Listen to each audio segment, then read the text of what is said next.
college, like pop music or whatever. So I remember in 1986, I had just finished my first year of college, and I was watching the Grammys. And this is the first year since my existence that I didn't know any of the bands who were nominated for Grammys, because I found this new love. I found jazz. Right. So I remember the band that got the band of the year was called Dire Straits. And I was like, Yeah. I never heard of them before. I never heard of them before. And I thought I was kind of going crazy, or I was in some kind of futuristic life, but that's when I realized, wow, okay, I'm in love with something else now. So I've never turned back. Now, they were the Sultans of Swing, though. That was one of their songs. Oh, really? That's cool. Maybe I should give them a chance, huh? No, I don't really think they swung, but but they had a song called the Sultans of Swing, so That's cool. baseball Cool. reference, I guess. But There we go. Exactly. so you did that, and then you were at Georgia State, and then you went to UNF at some point after that, North Yeah. Florida. Yeah, I was at Georgia State for 3 years, and just kind of going through the motions. I was a classical major. Those 3 years I was there, because I don't think they even had a jazz major. They had a performance major, and I was kind of lost, but kind of going through the motions, blah blah blah blah. Wasn't really motivated, although I was intrigued. And then Rich Madison from the University of North Florida, he just started a program down there in Jacksonville in 1987. So they were on a recruiting tour, and they played at Georgia State University. So Kevin Bells and I saw them playing. We're like, wow, we need to go there. So Kevin and I transferred to North Florida, and that's where everything really started to happen for me. I was in a great environment of like-minded students and great teachers. I mean, that was where things really, really started for me. Right. North Florida. Yeah, I taught there for a year. I remember Bunky Green Oh, was on. wow. Yeah, Oh, man. Yeah. Bunky Green Beautiful. was around, and Bill Prince was around, Oh, Bill's still and there, I think. and Kevin was teaching piano. Oh, wow. Nice. Cool. Yeah, Good, good, so good. so I knew Good. Kevin from then, and Nice. so when we're talking about North Florida, I mean, I know that's where you met Marcus Roberts. Could you talk about Mm-hmm. that? And Mm-hmm. Sure. And this is water, by the way. yeah, I know. Marcus, you've had what, bronchitis or something for the past couple days? It's a long story. It's just super funny. Um, I'll just say it. This is funny. It's life. So my wife and I just bought this beautiful home. It's like a 1908. It's old, but it's a great home. So in old homes, certain things happen. So the top of the bedroom window had like a little crack in it. Guess what seeped its way through the crack? A bat. Oh. So like 3 o'clock in the morning, right? So, so, so I have been, well, we've both been just like keeping late hours, like 3, 4, 5 o'clock in the morning, go to bed. So I was about to say my prayers, and then my wife's like, honey, ah, start screaming, and there's a bat flying in the freaking room, right? Yeah. I'm like, so we like managed to, well, I freaked out, and I was like, honey, come on, let's leave. So I ran out and like tried to guide her out of the room, but in the process, I scratched my side here on a glass mirror. So there's an infection. So I've been taking antibiotics. Oh So man, if I sound kind of loopy, it's because I am on antibiotics. But that's so okay. that, yeah. So That's this all, right. So okay. So the bat's gone now. But The bat's gone, and so yeah, that was the COVID bat. yeah. Okay. So what were we talking about again? We were talking about, we're getting ready to talk about Marcus Roberts a little bit. Marcus Roberts. Marcus Roberts is, Marcus is the reason I'm playing jazz now. Marcus is the reason I'm playing jazz the way that I do. And this is funny too. I have a reference point. I was going through my attic. Because we've had time off, Yeah. And I found a bunch of cassettes that have been in boxes probably for like the last maybe 20 years. Yeah. And I bought a cassette player. Remember these? Yo, yeah, I actually bought one the other day to listen to some old lesson tapes. Yeah. So I found this recording of Marcus Roberts myself in like maybe circa 1991 when I met him. Well, long story short, I was a student at North Florida. Then Marcus Roberts came to the school to do like an artist resident series, and we met, we hooked up, and he just became my mentor instantly. I actually left school that semester just to be his road manager for the following year. So, I would take care of his money, take care of his business, and, help him get dressed. He's blind, Right. So, but after the gigs, we'd practice until like 3, 4 in the morning. He would give me lessons. So that's how I got, my sound, my soul. And Marcus said to me, this is something that I tell teachers, well, I tell students as well all the time. Marcus helped me to find my voice on my horn in the sense of where I came from. So Marcus had me playing. He said, "Okay, man, play so do do boo dee." So I played it straight. He goes, "Okay, man, so put some stank, put some soul, put some bacon grease in there." I was like, I got shy, so I did this. He goes, "No, man." He said, "You're from the Baptist church, right?" Because he had asked some people about me. I said, "Yes, sir." He said, "So how would your mama sing it?" And I knew that my mama would sing it, but I was too shy, and I held that inside of myself for whatever reason. So I played it the same flat way again, and then he goes, "No, man, sing it." So then I sang it, and then I learned, okay, what is he doing? He's bending. Well, my mom's she's bending notes. Jump up a wing. So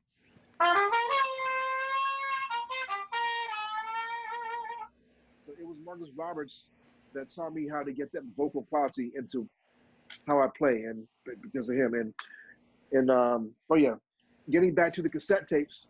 There's a cassette tape.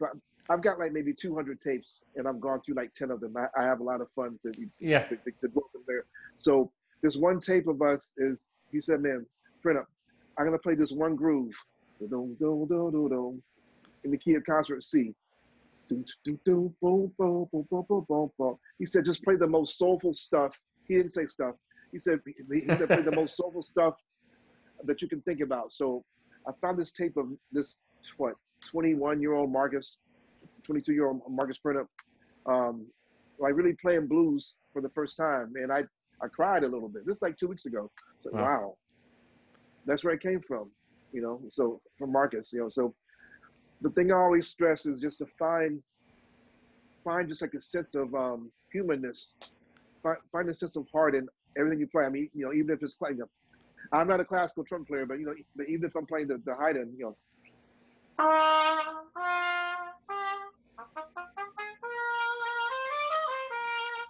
compared to this.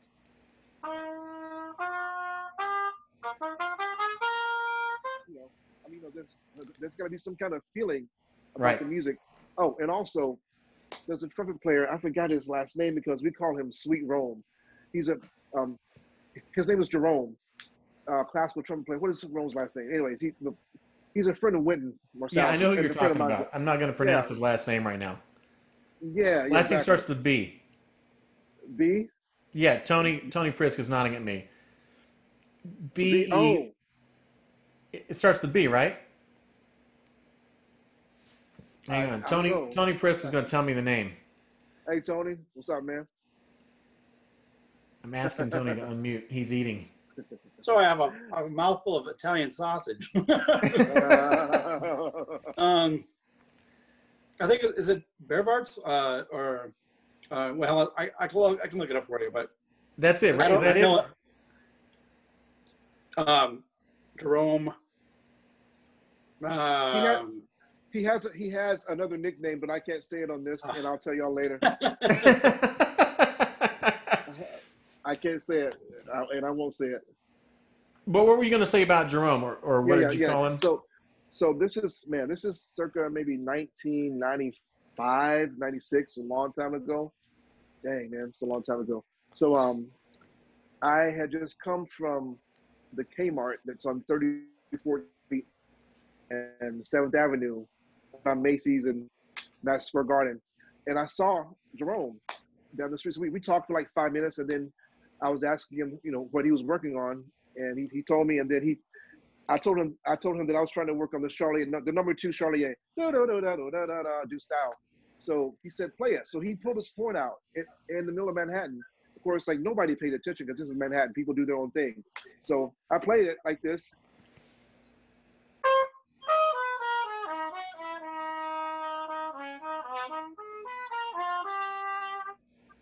He stopped me and he said, hey man, so play it with some love.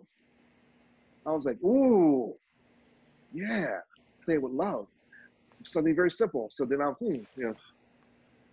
I've not played in 2 days. So this, you're doing great. Even if I crack a note, there's gonna be love behind my heart.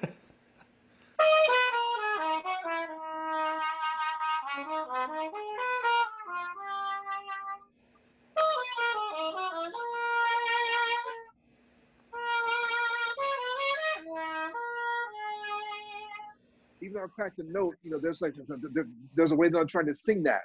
Da da da da da da da da, but not da da da da da da da. So that's what I learned from Marcus Roberts, is just to express and emote everything I play, and that's the greatest lesson in music that I've ever received from anyone. Master Marcus Roberts. So when you were learning tunes, I mean, because you said you didn't get serious about music until your senior year of high school. And I wasn't even serious then. I mean, I really got serious when I went to North Florida when I was like 20, 21 years old. I had a taste of it when not even in high school. In college, I had more of a taste of it the first 3 years of Georgia State. But when I got to North Florida, that's when I was like, oh, practice. Okay, here we go. So how did you learn tunes then at that point? Just by hearing. I mean, I've been blessed to have perfect pitch. So I can, if I hear something, I can play it, and that's a gift that God's given me. But at the same time, this is another great lesson from Marcus Roberts. Marcus Roberts told me during that first lesson we had when he came to North Florida, he asked me to play "Twinkle Tinkle" by Monk, Thelonious Monk. Well, he asked if I knew it. I said, yeah, I know it. He said, okay, play the chord changes on piano. And I said, well, I don't really know the changes. He said, well, you don't know the tune. You know of the tune. So Marcus taught me how to be thorough. So I know of a lot of things, but like to really know it and just to really sharpen your skills, to sharpen your intelligence, and like really delve into mechanics, learn the changes, play the melody slow, get your piano technique up. That's how you learn music, and that's what I do now with everything I do. So I don't like to. It's funny because my wife will tease me sometimes if we go to a jazz club, and if I've not been in shape, kind of like I am now, and people want me to sit in, I don't sit in if I don't feel like I'm in shape. She's like, Marcus, just play. You sound great, and I can go out there and sound good, but there's something in my head that's like, no, man, I've got to keep my tank on full. And the only reason why it's not on full now is because I've had this injury here. Sure. But I'm gonna start hitting it again tonight with some long tones. So yeah. Oh, there's Tony's showing us the picture. Is that Jerome? Let me see. Jerome Bevarts or something like that? No. No, that's not him. Different guy. No. So there's got to be at least 2 Jeromes that are good trumpet players. Is he friends with Winton? I imagine. I would imagine since he's really good. Yeah. This guy's black. He's black. He's about 6'1", big dude. Oh, real nice guy. Yeah. I don't know, but I'll find his name. Yeah. So like I see. So when you were learning tunes, you learned by ear, right? Yeah. And then by ear, but then I learned theory as well. I mean, Marcus was really Kevin Bells as well was really instrumental in just showing me voicings, just how to voice on the piano, which I highly recommend for young students. But I cut your question off. Finish your question. No. Go with that, because I was basically trying to see how was you learn tunes, and then what was your process when you were a student, especially when you're first doing it. When I was first doing it, I would go to the piano, and there's a book well, it's like a memoir book from Dizzy Gillespie. It's called "To Be or Not to Bop," and Dizzy says this quote that's so deep. Dizzy's quote is, "A prerequisite to playing jazz is learning the piano." So I love all those old pictures of Dizzy, and Miles, and even Clifford. Just at the piano, just like checking voices out. So I like really took I took learning chords seriously. Kevin Bell showed me. Let's see. He showed me how to voice a dominant 7 chord. So if I get a B flat here, let's go low. So 7, 9, 3, 6. So the 7th degree of B flat is A flat. The 9th degree is C. 3rd degree is D, and the 6th is G. So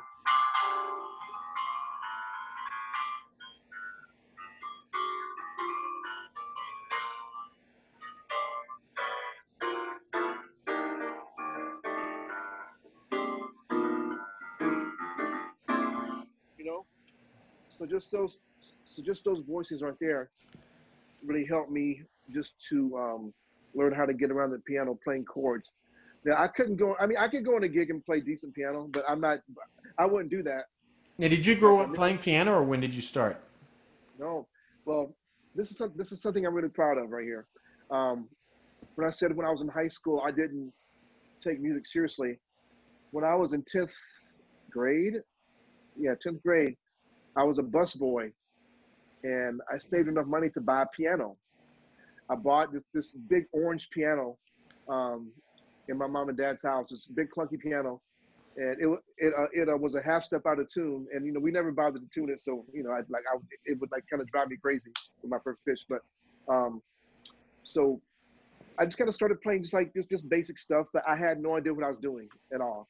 But I was just kind of going by my ear, just using my ear just to write pop songs. This is before I knew about jazz. I learned Marvin Gaye's tunes. I love I learned Michael Jackson's Earth, Wind and Fire. I learned those on the piano and like maybe hymns as well. Yeah. So it just getting the ear to be stronger.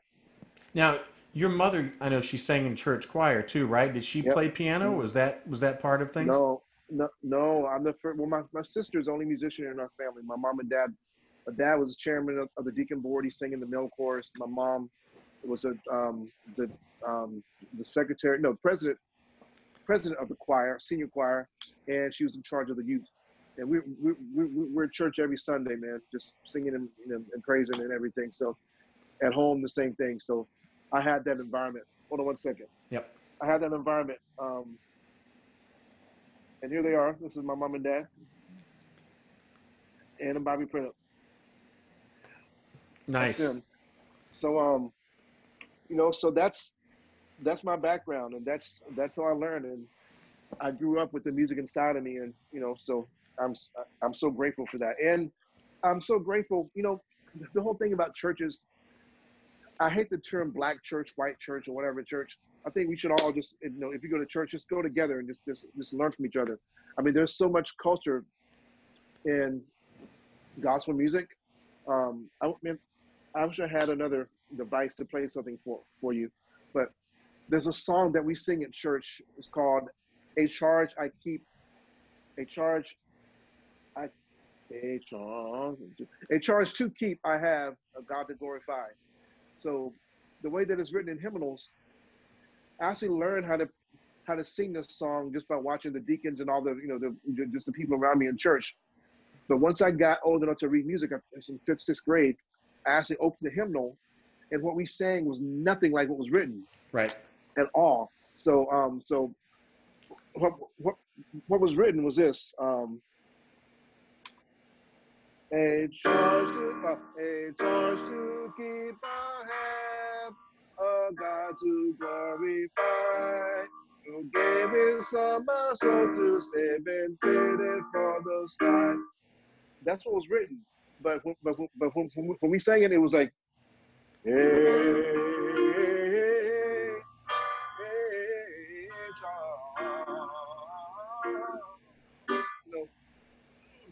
with everyone having just these, we're singing in unison, but everyone's doing something different. but matching each other, which is how I learned how to play jazz. So I wish that everyone could experience that and just see it. I mean, the church we go to up in Harlem, we need to have more of a mixed congregation.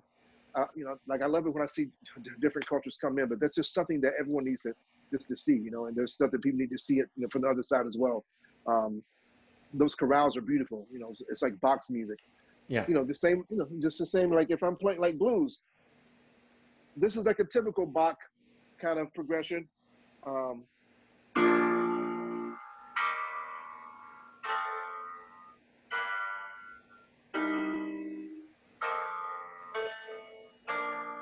Okay, now, if I take those same chords and I add some jazz to it, it's like this.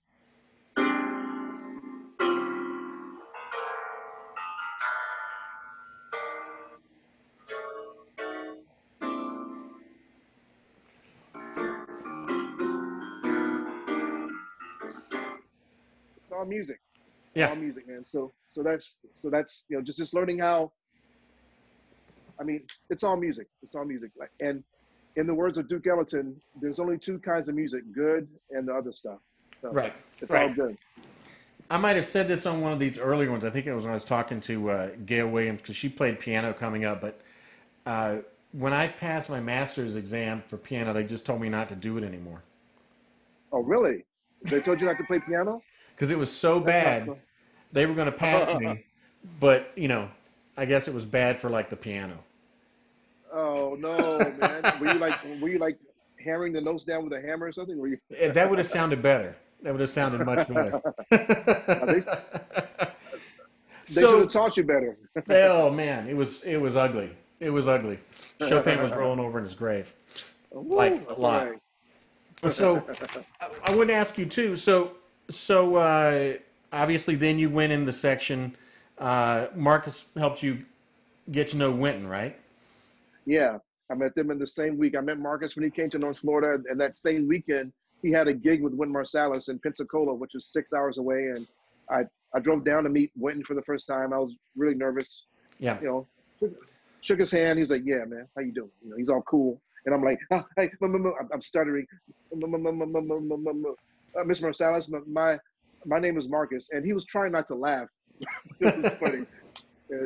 So I'm just hanging out backstage the entire time, just checking out, Marcus, Winton, Pearl and Riley, Reginald Veal, Wes Anderson, Todd Williams, and Wycliffe Gordon. It was his septet, 7-piece. So for the final tune of the night, Winton got on the microphone and said, "Thank y'all for coming out tonight. We're going to play one more tune, but we're going to invite a young man from Jacksonville, Florida, to come sit in with us." So I'm from Conyers, Georgia, but he thought I was from Jacksonville. So I was, "Oh man, who's here? That's great." So he said, let's have a round of applause for Marcus Printup. I was like, "What?" So I got my horn out and we played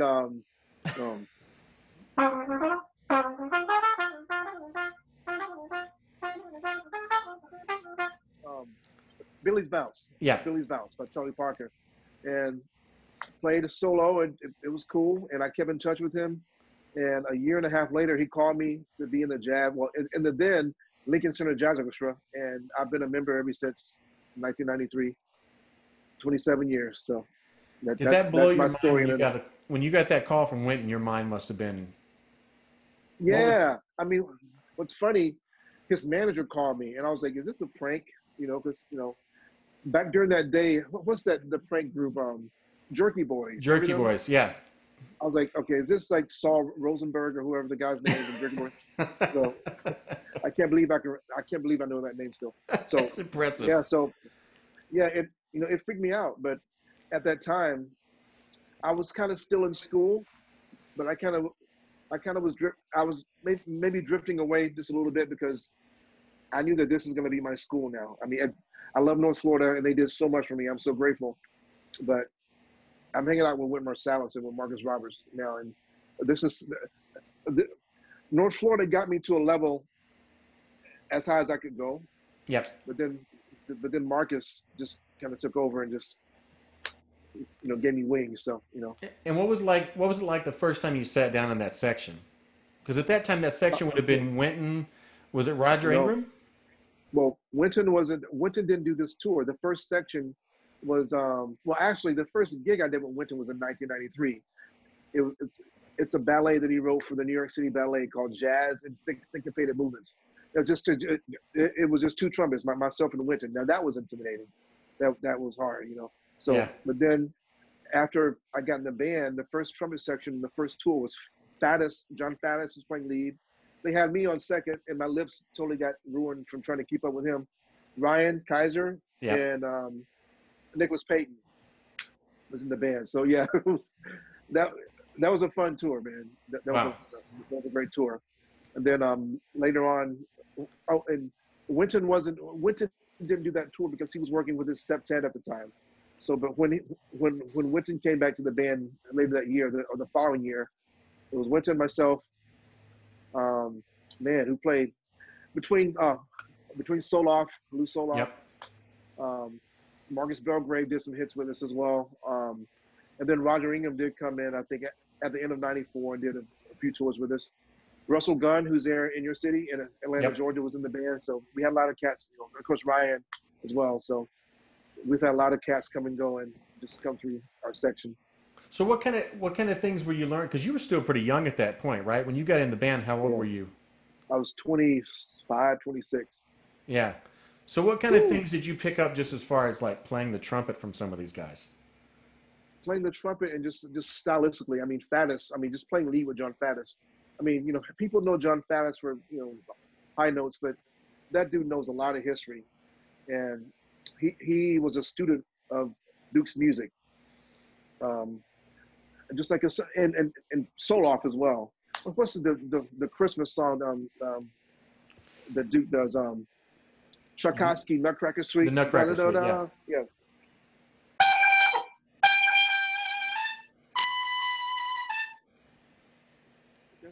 There's a way that Lou played that. There's a way that Lou played that melody. It's like, oh man, not like this. That hurts, man.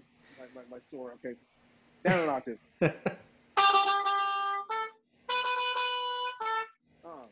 Lou did this. Ooh, there's something grand about that. Faddis did the same thing, and so, you know, just being around them, and not only them, being around Britt Woodman, who played trombone with Duke Ellington in the 50s and 60s, you know, was on lead bone. Art Barron, great trombone player. Norris Turney played lead alto. Yeah. Norris Turney is who took Johnny Hodges' place, and he sounded exactly like Hodges. So just being around this is like, whoa, you know. And it took me back to what Marcus Roberts was teaching me when I first met him, of like putting that thing into the music, you know, just taking the music outside of just playing notes, you know, just feeling it and singing it, emoting the music. So that's what I gained the most. Yeah. And, you know, just sitting next to, you know, Ryan and Nicholas and Faddis is like, oh man, I'm so outclassed here, you know, but I try to do my best though. Well, I think you keep up just fine with those guys. Was there like a lot of shop talk? I mean, I know Soloff was into mouthpieces and. He loved his mouthpieces. He loved his mutes. I got to tell two quick funny stories about Lou. When I first got in the band, maybe the second year when he would sub in and out, Lou had like 5 or 6 cut mutes. No, 5 or 6 different mutes here. He played a solo. He goes, Marcus, how's it sound? He played it, then he changed. How's it sound? During a solo, I'm like, they all sound great, Lou. They sound great. And so fast forward to the IAJE. This is maybe 10 years ago when it was it in Minneapolis that year? It was in Minneapolis one year. And Lou was there. So I'm checking into my room, right? The elevator door opens, and it's Lou Soloff. He's like, Marcus, come here. So I followed him to his room. He had like 10 mutes. How's this sound? No, hey man, how you doing? He's like, hey, come here. So I love it. I love it, man, and I love it. And last thing, you know, that I had to share with you, where's my other mute? Okay. So let's pretend this plunger mute is a cut mute, right? So we're in Mexico, I think it was, and we got news that Lou had passed on. And you know, this is shortly after Clark Terry died. We played Clark Terry's funeral in February, and I think Lou died in March. And Lou was at the funeral, talking about how great he felt, and it was just like, it was a joke. No, man. Anyway, so we were, in the section at that time because Ryan had back surgery, so Greg Gisbert played lead for us on that tour. So Greg Gisbert came after him, went to and myself. We had breakfast together. We just sat there, we couldn't talk, because we loved him so much, and we called Fattest because he and Lou were really close, and we all talked to Fattest. Fattest, he couldn't say anything. He was just grieving. So we get to the gig that night, and crowded, a packed theater, maybe 4,000 people. It was a beautiful setting, this old theater. So for the encore, Witten said, we just lost a great man, Lou Soloff. So the trumpet section sat on the front row in this, sat in the sax section while the rest of the band left the stage, except for the rhythm section. So we just played a blues for Lou. We played a melody, just like a slow blues, and then we all took solos. Greg Gisbert was playing, and he was shaking, and then all of a sudden his mute just dropped. No, he was changing. He's playing the song. Then he changed it. No. We just died laughing. It was so freaking funny. Man, so you had to be there. So when I played, I had my harmony mute in, and I played, and then I actually held the harmony mute loosely in the trumpet so it would fall. So I'm playing, and then the mute fell, and everyone thought that we were having problems, but we were paying homage to Lou because that's what he would do all the time. So great moment, man. Great moment. All right, Soloff. What a player, man. What a great player. My God, yeah. Lou Soloff, man. Damn, Lou. Sorry to curse, but dang, Lou. Yeah. Lou. Woo. Oh, yeah. Yeah, I mean, he's one of those players. I think probably if you're under 40, you might not be as familiar with him. Oh, check him out, man. But anybody that's close to our age that grew up listening to him play so much stuff, and of course people older than us with all the blood, sweat, and tears stuff that he did before exactly. Too, Yep. And yeah, man, what a player. And his nephew is a band director here in town, right? Brandon. Yeah, Brandon. Yeah. Exactly. Yeah. Good. Awesome. Fine player and a killer band director, man. Nice, man. Good. His middle school kids sound like, because I work with them sometimes, and I hear his 8th grade group, and they'll sound like a pretty decent college section in some ways. That's fantastic, man. Really impressive. Awesome. So let's talk about when you're. I want to ask you a couple of things. When you're practicing now, do you practice patterns and licks like everybody else does? When you're trying to assimilate vocabulary? Not much. I mean, what's really funny much of my practicing now is maintenance. I have 3 or 4 different long tone exercises I do. I got for my tonguing, I do the Goldman. Mm-hmm. But I do it in all 12 keys. I start on low C, then I do, and then I use a cycle of fourths. Then I do the F, then I do it in B flat, then I do it in E flat, and just go through the cycle and play it in all 12 keys for my tongue and for my fingers and for my muscle memory of playing in all 12 keys. But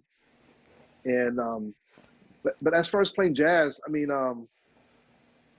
I still go to the piano a lot, just to try to pluck out the chords in piano.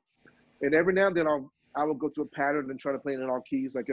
This is something that Clifford Brown would do.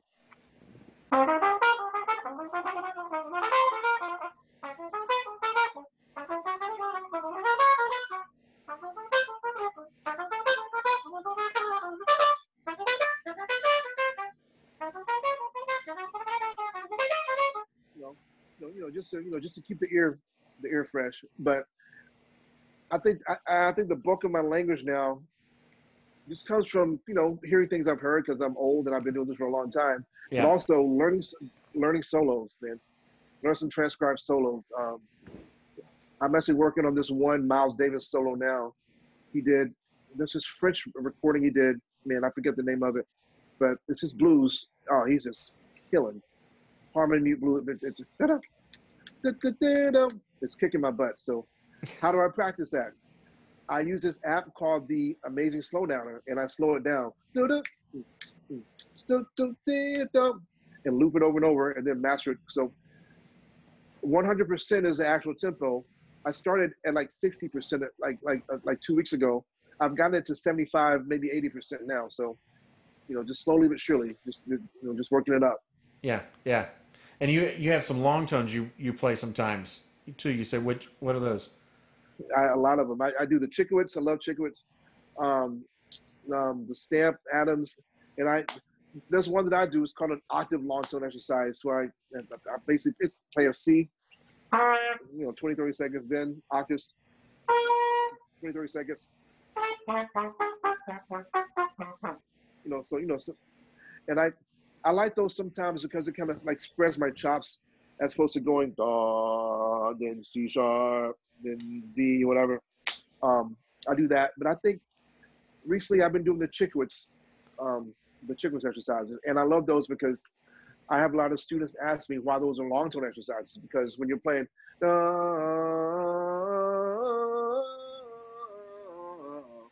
you're not thinking like this. You're thinking, so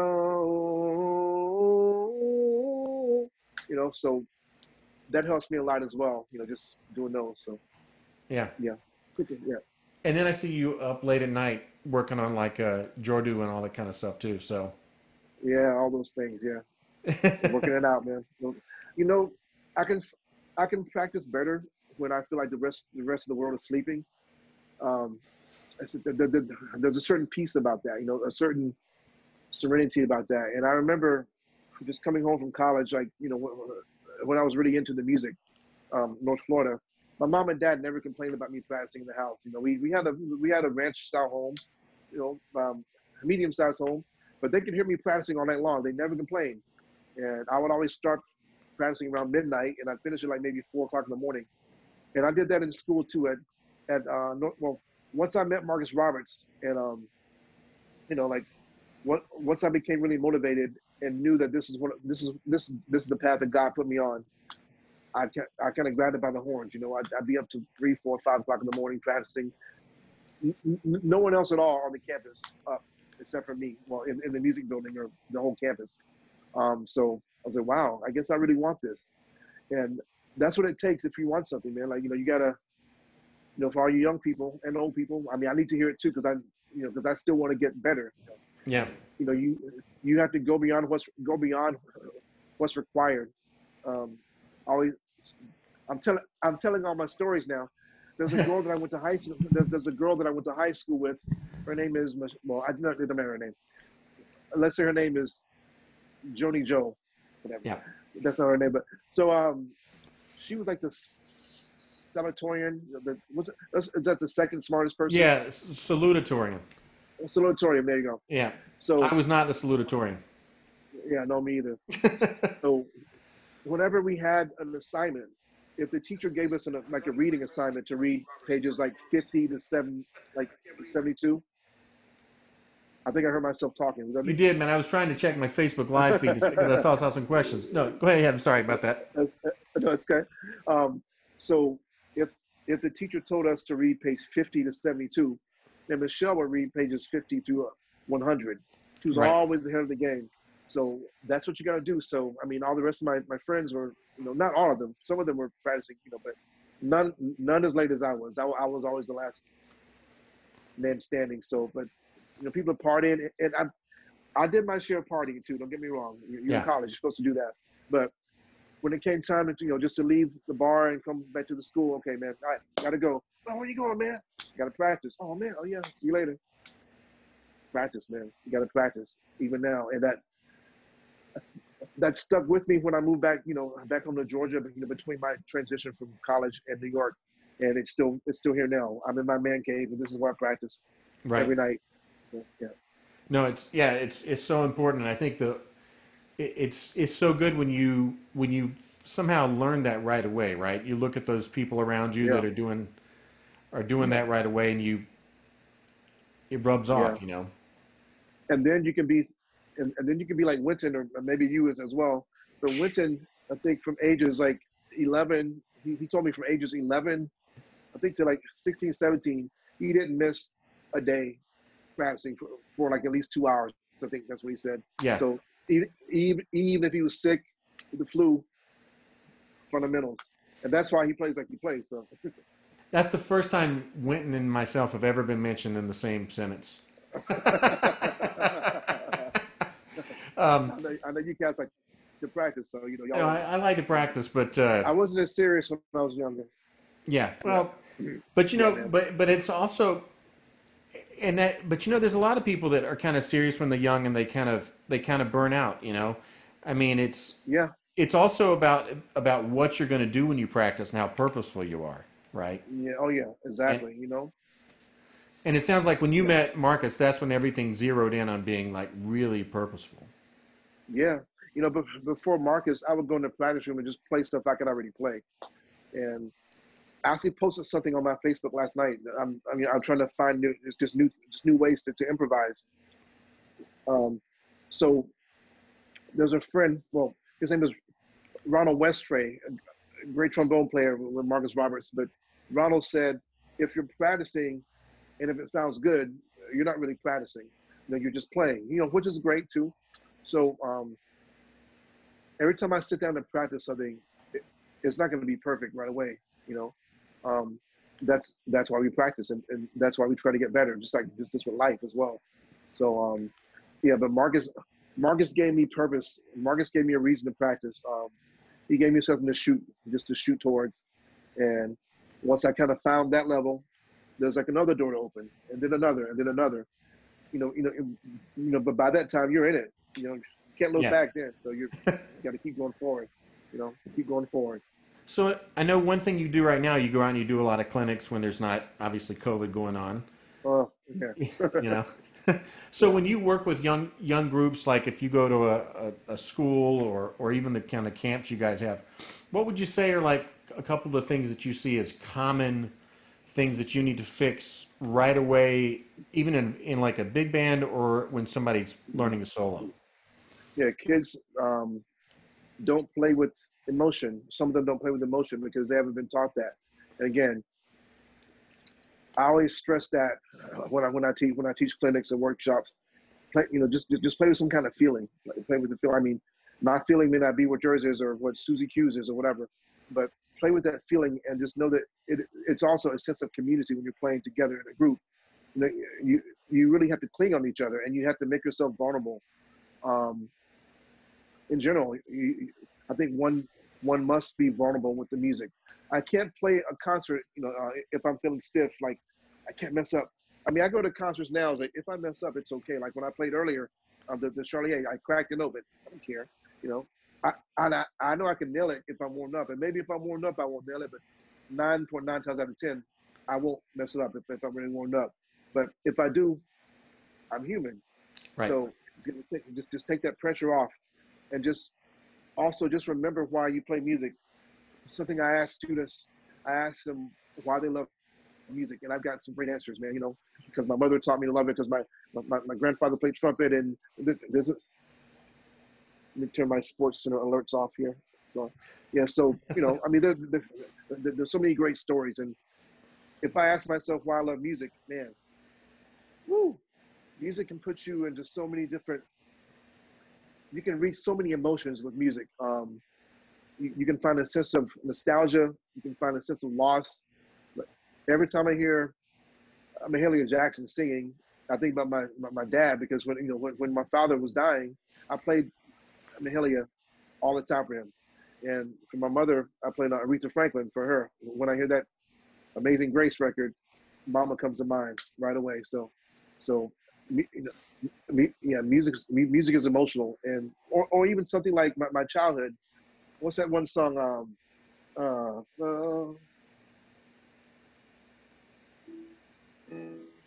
Ba-dum-bum, ba-dum-ba-da-da-da-da-da-da. Summer breeze. Yeah, is that Stills and Cross? Stills and Crosby, Cross? Stills and Nash, Summer Breeze or something. Yeah, yeah. I mean that song, man. That brings me back to like second grade, and I feel like I'm in second grade. And also one, ooh, I hear laughter in the rain, walking hand in hand with the. Oh, that one. Oh, that gets me too, man. So it's music, man. It's all good. Yeah. No, those. That's awesome, and it's great that you're able to tell students those things because I don't know if they listen as much now or the same way or as when you were young, as well too. So Yeah, you yeah, know, yeah. so what do you find Exactly. yourself listening to right now a lot? Um, that's a good question. Clark Terry the other night. I couldn't sleep, and I put on Clark Terry on Spotify Shuffle. Man, Clark was so good, man. Yeah, Jesus Christ, Clark is amazing. Checking out Clark, the Miles Davis solo that I'm working on. Checking out Miles, and checking out Art Farmer as well. I love Art Farmer's music. And I'm naming all trumpet players, but I need to check out some other horn players too. I haven't checked out any sax players in a minute, but a lot of comedy. I love comedy too. yeah, Red Fox, Red Fox, Rodney Dangerfield, all those cats, Dave Chappelle. But as far as music, I've been writing though because I've been writing a lot of music. I just wrote something that's going to probably be out next week.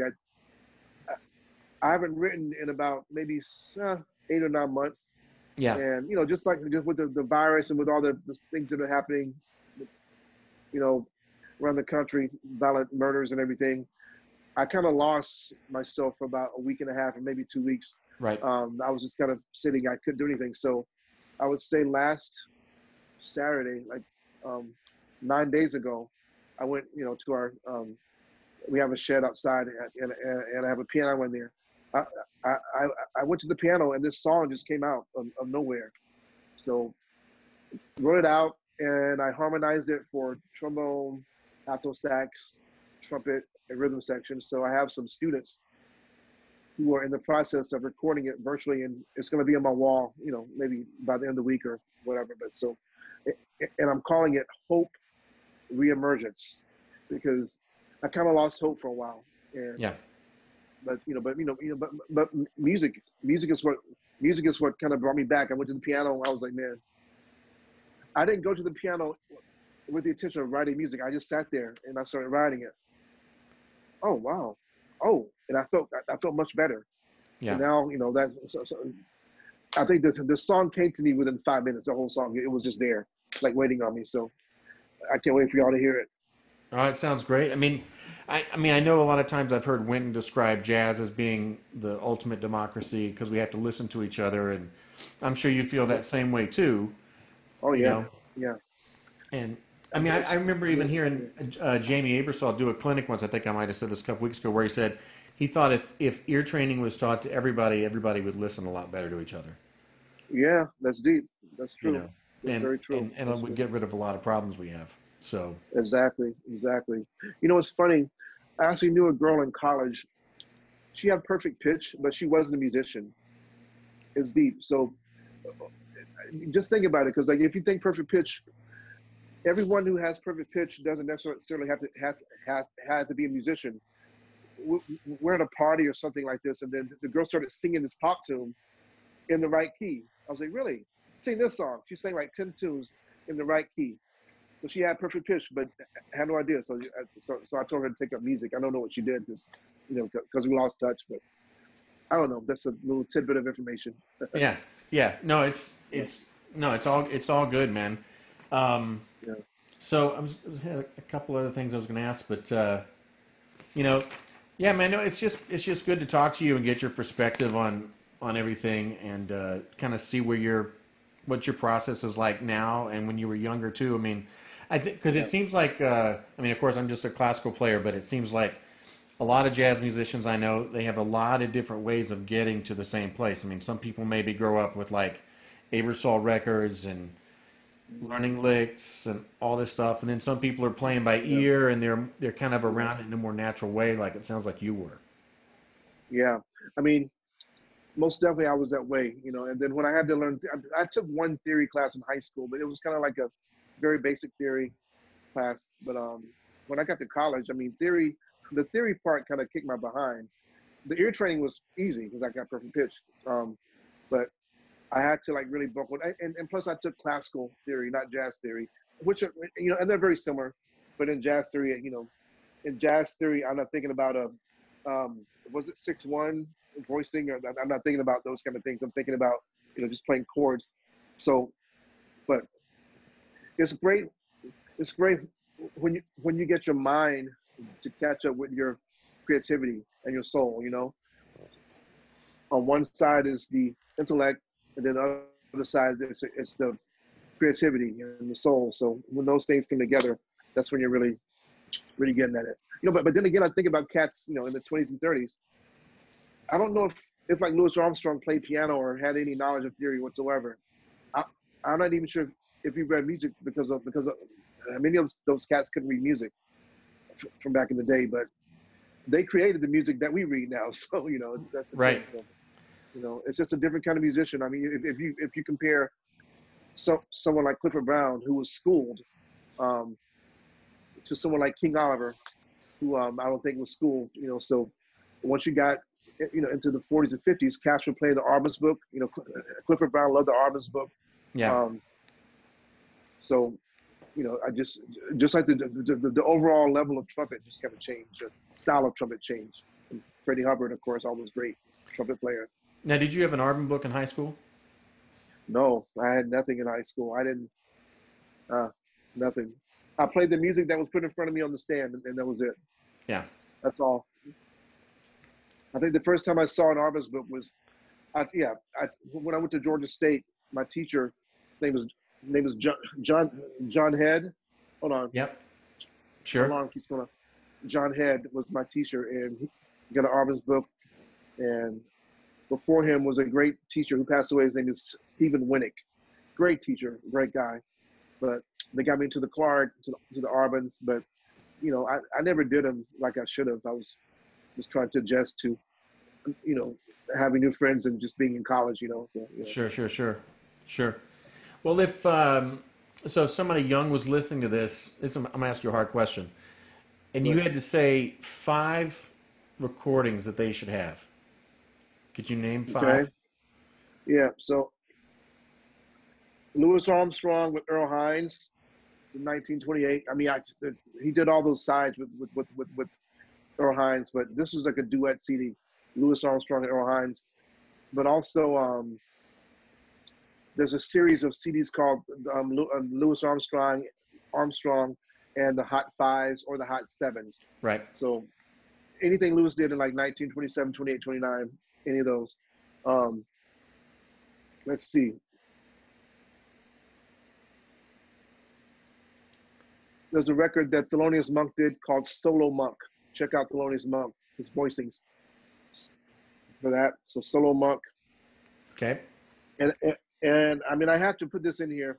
Kind of Blue, of course. Kind of Blue by Miles Davis, 1958, 59. It's the best-selling jazz record of all time. And rest in peace, Jimmy Cobb, who was the last surviving member of that recording, just passed away a few weeks ago. Did you get to play with Jimmy Cobb some? Yeah, I got to record something with him a few years ago. He was youthful, swinging, man. He was killing. Last 2. Okay, which one? Billie Holiday, Lady in Satin. And check out the way that Billie sings, like the way she,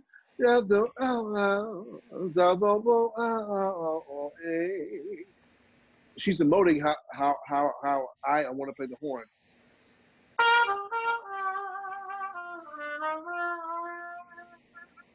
As opposed to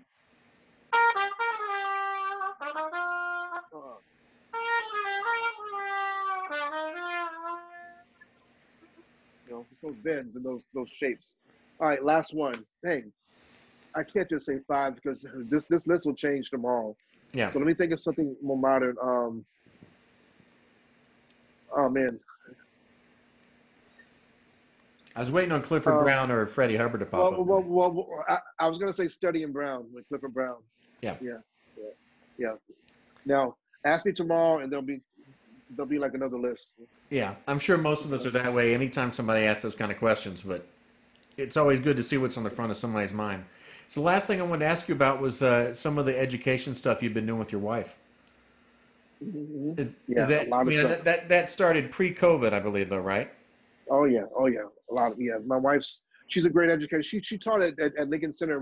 There's a program called Weebop, She taught there 5 years or so, but she left last year just to work on her own thing. She's so creative, and she keeps me going, man. She's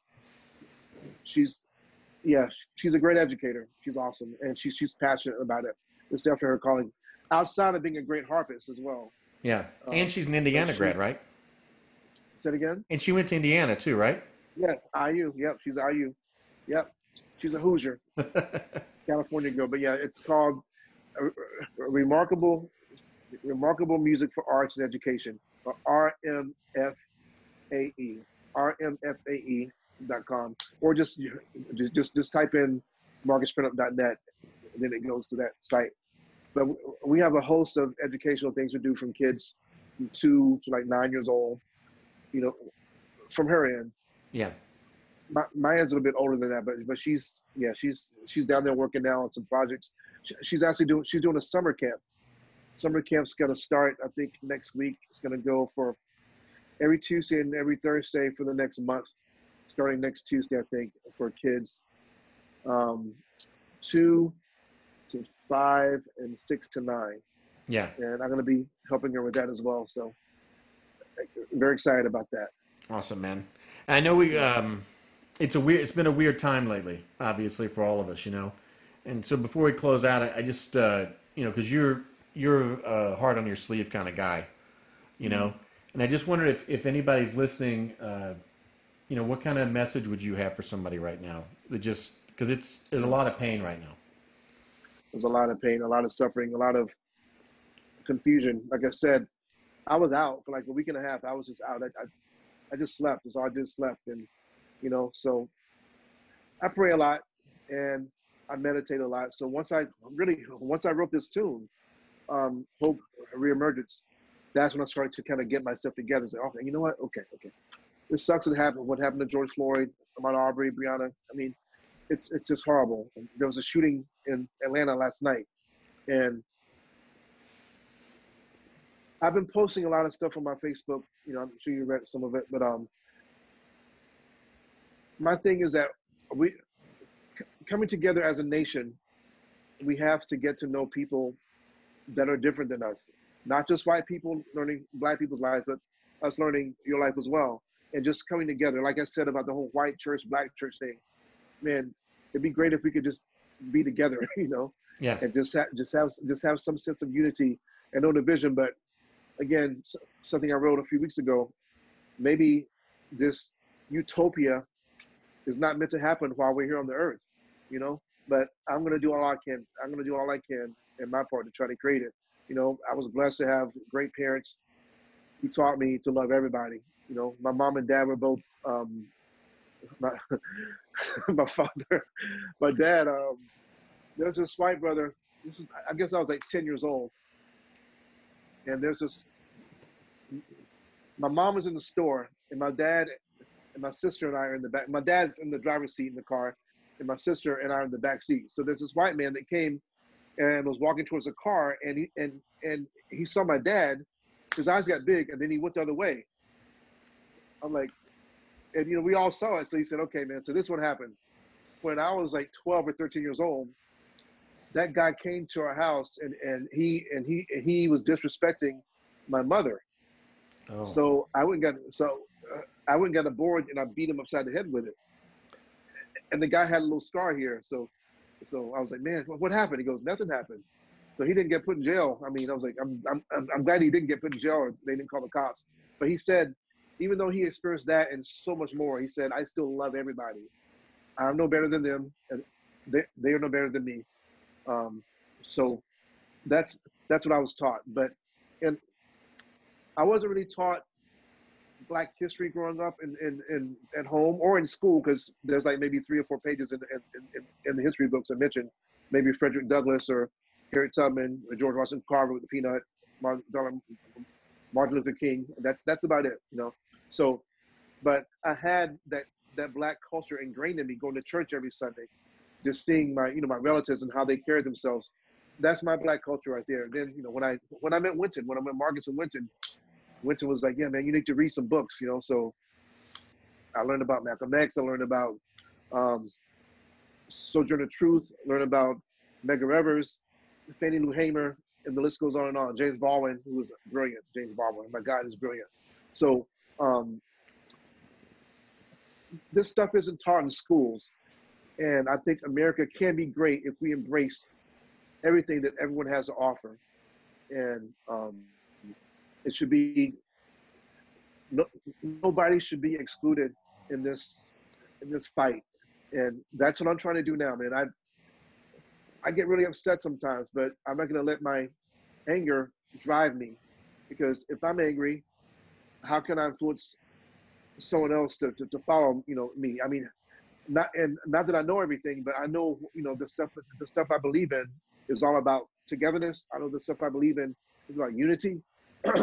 All the stuff I believe in is about us coming together as a nation, as a world. And yeah. Not just the U.S. I mean, that's another thing that I kind of don't like, is like, yeah, we're number one. We're number one. No, man, this is a big world we live in. It's a huge world. I've been blessed to tour, almost every, a lot of countries, and just seeing how people do things and seeing how we're all the same. We just speak different languages, but we pretty much have the same routines every day. And the thing I love most about this movement is just seeing all the other countries who are participating in these peaceful protests. I mean, that's never happened before like this. Right. Never happened before at all. So, of course, I do not agree with the rioting and the looting. That's horrible. But I do understand it. I don't agree with it. I understand it because people are upset. Say, man, what more do I have to do? I mean, but that's not helping anything. But I understand the frustration, and that's why I try to cling to my prayer. I try to cling to my faith and my meditation, so I don't lose it, which is not going to happen, by the way. Yeah. So that's my take on it. We just got to come together. We have to believe, we have to trust, we have to believe. But there's some people who are set in their ways that may or may not change.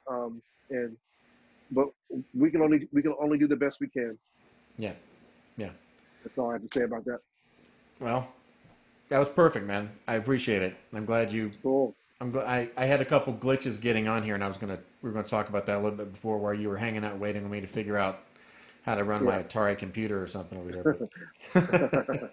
But I wasn't much help at all. Oh no, you were. You were like, hey man, I'm in here waiting. So, and anybody who came to this late, I apologize about the little technical problem I had. But Marcus, I can't thank you enough. And Thank you, man. It's a blessing to be your friend, and I'm always glad that we're able man. to talk a little bit and keep in touch. And if That's I see there's a couple people. Did anybody have any questions that were in here still in the room? Oh, it's great to see you, Marcus. It's awesome. Good to see you sorry, too, man. You too, brother. Sorry we can't do it again this summer, like last summer. I know, man. I know. Maybe next year. It was a thrill. It was one of the thrills of my life to play with you guys. Thank you. It was really Thank great. you, man. Same with you guys too. Great group. Fantastic group you guys got. That was fun. And I got the solo with the jazz and Lincoln. I know. That's pretty great. I remember. I know. We did the same thing with the Philharmonic, and Phil Smith played a solo with us as well. Oh, Phil loved playing jazz, man. It was cool. Had a good That's time. Awesome. Yeah, it's great. You guys are amazing. Yeah. All right. Thank you, brother. Appreciate you, man. And hey, man, Marcus, once this Birdland thing that people don't know about yet will be coming up pretty soon once I get it all together. Birdland, you said? The Birdland thing. I wrote you about that a while back. Oh, I gotta read it. I have to read it again. It's a while back. No, it'll come out soon enough. I'd ask you to play over something, but there's gonna be like a gazillion trumpets in Atlanta on it. Did I play on it? Not yet. Okay, yeah, man, hit me up because I'm good. I'm good. I have my ring. Let's see. I have my ring light here. I got everything going on. So you look good, man. You look good. Thank you, bro. Appreciate it. All right, man. Great to see you. Thanks, everybody. Thank you all. Thanks, Appreciate Marcus. y'all. Thanks a lot. Bye bye. Thank you. Appreciate it. Thank you. Thanks, Eric.